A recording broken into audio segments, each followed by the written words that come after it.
I'd ordered my Trangia 4.5 liter Billy Pot. Turns out it was really hard to get, but a place in Finland sent it to me.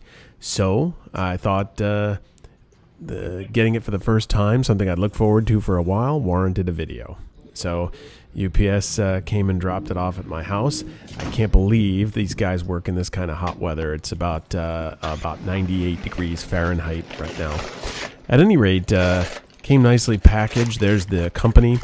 I actually don't even know how to pronounce Trangia. I've always said Trangia, but I'm sure that pronunciation probably makes people who really know how it's pronounced cringe. Anyway, so let's open it up and take a look at this thing.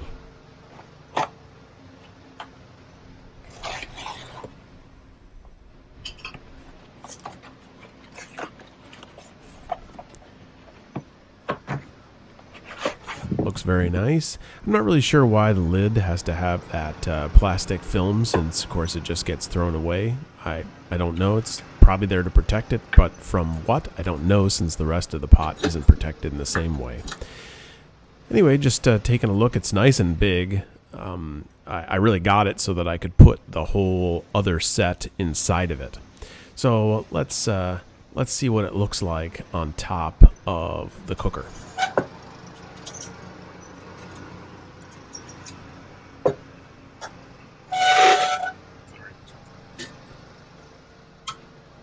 Well, it actually sits on there nice and sturdy, and of course it'll be sturdier once there's something in the pot, but I'm completely satisfied with the way it sits on there.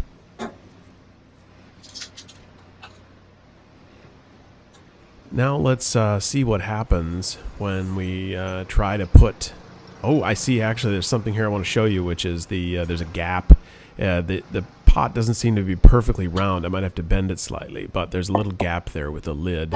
And so I'll probably try to see if I can just bend it a little so that it's a nice snug fit.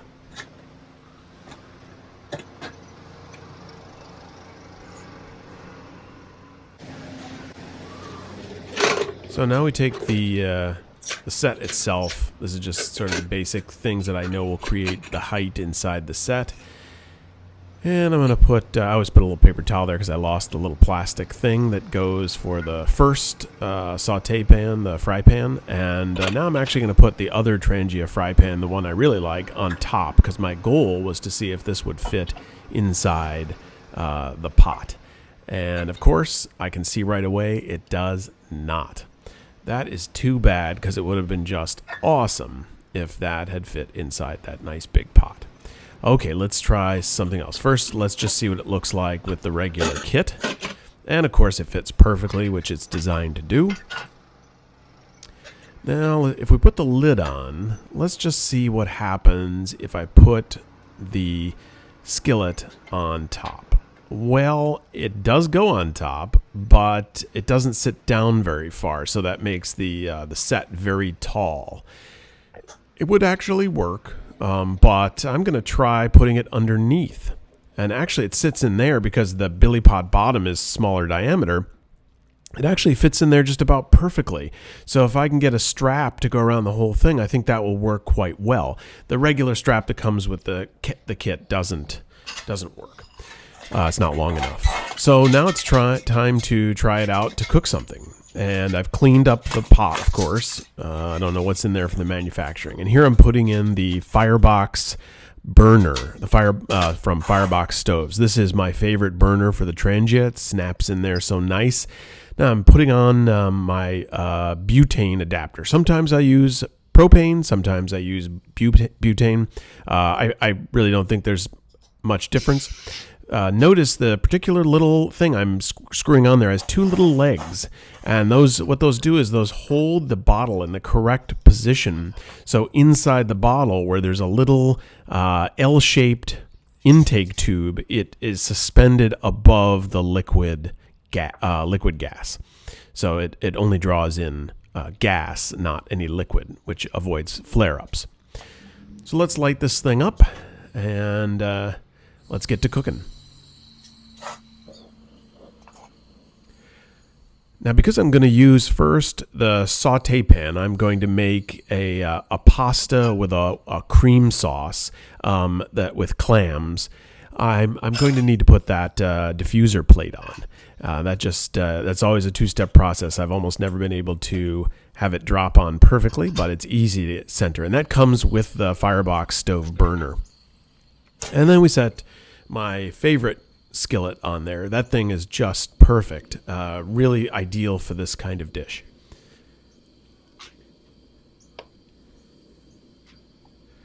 We're going to use a nice squeezer of olive oil. I'm using quite a bit there because this is not just something I'm cooking in. This is an ingredient in the dish.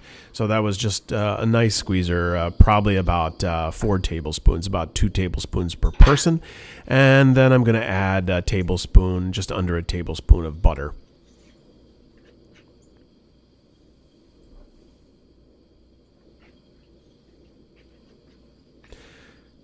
So I'm going to add some chopped up scallion and some garlic. That's about 4 cloves of garlic and about two scallions. And let them just saute for a sec. The idea is really just to put the flavors from both the garlic and the scallion into the oil, which really only takes about 30 to 60 seconds.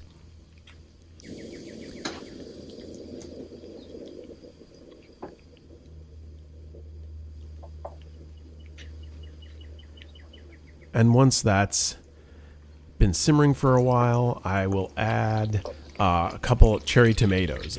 Those are just some cherry tomatoes that I just had. They were ripe. They were ready to go in my garden. They're not necessary for this dish. But now it's time to add the clams. So I use whole baby clams, and I use about 2/3 of the juice that's inside the can.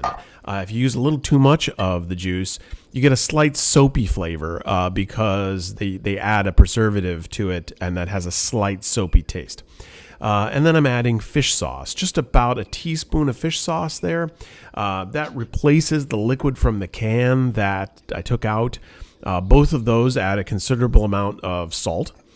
This salt, you'll notice, this dish won't actually need any additional salt by the time I'm done. So now I'm stirring the clam juice, and the fish sauce through the dish. So at this point, we're no longer sautéing. We're just sort of simmering in the liquid, and I'm going to add some oregano. This is really to taste. I like it. You know, I'm probably adding about a half a teaspoon maybe about a half a teaspoon, and then I'll just stir that through.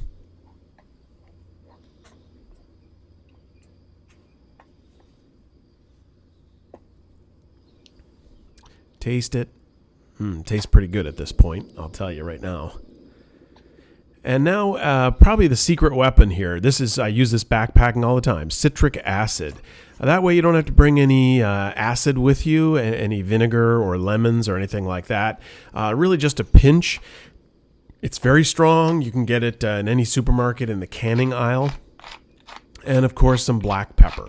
But that citric acid really does wake up the dish because seafood really benefits from the presence of some acid. And we'll stir that all together.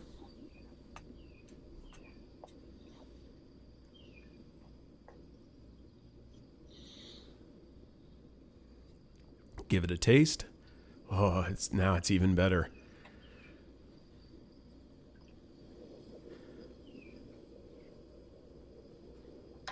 Now I'm just going to turn up the heat, let it simmer for a sec. I need to clear off that back part of the table there because I'm going to take the sauce off the heat in a minute. First, I'm going to add one last ingredient.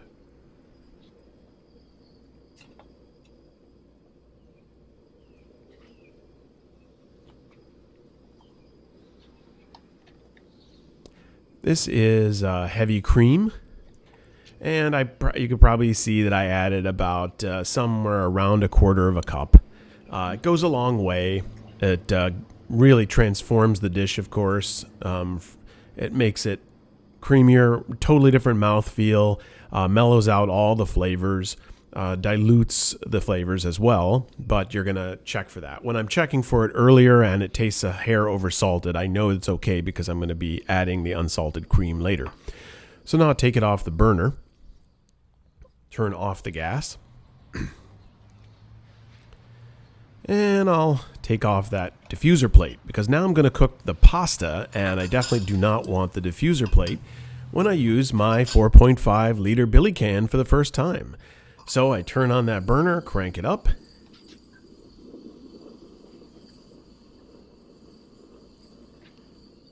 and put that Billy Pot on.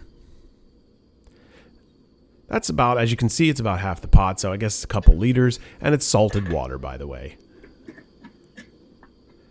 Put that lid on. Looks like it fits pretty good now. And after a few minutes, the water is probably almost ready to go. Not quite there. I'm just checking. No, it's still got a couple minutes more before it is simmering. Pasta cooks identically at a simmer or a rolling boil. Most people don't seem to get this, but it's very useful to know while camping.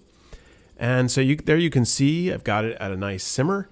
And so I'm going to add the pasta. So this is angel hair pasta, and it's about enough for 2 generous servings of this dish.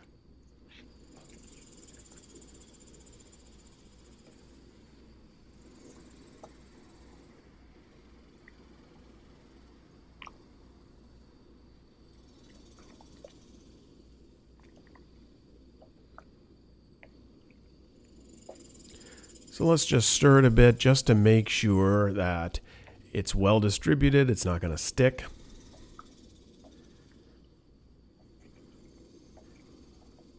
Boy, cooking with a pot this size over the Trangia is a new experience for me. It's really great. Obviously, it's so much larger than the pots that already come with it. It's just really a new experience for me. At any rate, now we just, after a few minutes, I'm going to pop that lid off, and I'm basically just going to agitate the pasta. This is just to make sure that it's not sticking at all, because if you're not at a rolling boil, the pasta will tend to separate a little less. So a few more minutes pass, tops maybe 2. Remember, this is angel hair, so it cooks very fast. Now I'm checking it, and I would say that's done.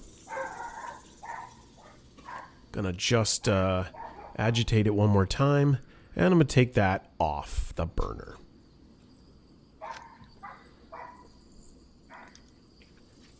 So let's kill the flame, and then let's drain that pasta. Coming back now with the drained pasta, I reignite the burner, and now I'm gonna just put that simmer ring back on. And the reason why is because now I'm really just going to keep heat under the food while I'm combining the sauce and the pasta. And so I don't want a hot spot at the bottom of the Billy Pot. I just want a general kind of gentle heat that will keep the pasta warm, reheat the sauce, and allow the butter that I'm going to add at the end to emulsify into the sauce. So let's add in that gorgeous clam cream sauce.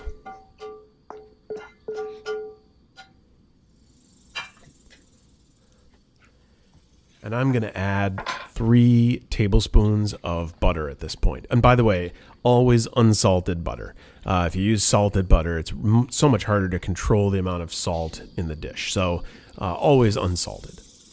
And now what I'm going to do is just over low heat, I'm going to just combine everything. And this is really crucial. You've got to take your time doing this because the pasta needs to be in contact with the sauce for at least a minute or so. That pasta will just slightly absorb some of the sauce, and it'll be sort of more flavored throughout. It creates a dish that's much more uniform and really tastes a lot more finished. It's important not to use high heat. Obviously, you don't want anything to stick, but you also don't want the butter to break. You want the butter to just melt and emulsify into the other liquids in the pan. I'm just raising that so you can see inside the pan a little bit better there. But the idea is you're just tossing. You can see there's a fair amount of liquid in there, and you just keep kind of tossing it over. And now that's really just about there. Once I feel like it's well combined, I'll kill the heat, and I'll take it off and plate it up. I'll show you a picture of what the finished product looks like. I'll put some Parmesan on the top. Man, that looks pretty good. So that's Parmigiano Reggiano grated over the top, and some additional black pepper. Anyway, thanks so much for watching.